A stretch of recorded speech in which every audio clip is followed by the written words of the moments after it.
वैद्यकीय पदवी अभ्यासक्रमाच्या प्रवेशासाठी नॅशनल टेस्टिंग एजन्सीच्या वतीनं दिनांक 5 जून 2024 रोजी नीटची परीक्षा घेण्यात आली। सदर परीक्षेचा निकाल नुकताच जाहीर झालेला असून या परीक्षेमध्ये आत्मामालिक ज्युनियर कॉलेजची विद्यार्थिनी कुमारी पूर्वा लोढा हिने 720 पैकी 621 गुण मिळवून कॉलेजमध्ये प्रथम येण्याचा मान पटकावला। सोबतच वैदेही खैरे, प्रांजली खैरनार, हर्षदा पवार, शिवतेज फाफाळे, आदित्य जाधव, अश्लेषा पवार, साक्षी लोकने, प्रवीण सानप, प्रतीक्षा सहारे, सुयश गायकवाड, सेजल पर्वत, ओम डेरे, परिधी बडेरा, दीप लोढा, निशा चौधरी या विद्यार्थ्यांनी देखील घवघवीत यश संपादन केला।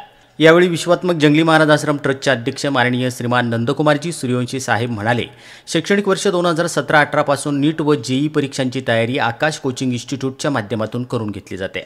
विद्यार्थ्यांना कॉलेज, क्लासेस, निवास व भोजन व्यवस्था एकाच छताखाली मिळत असल्यानं विद्यार्थ्यांना स्वयं अध्ययनास भरपूर वेळ मिळतो।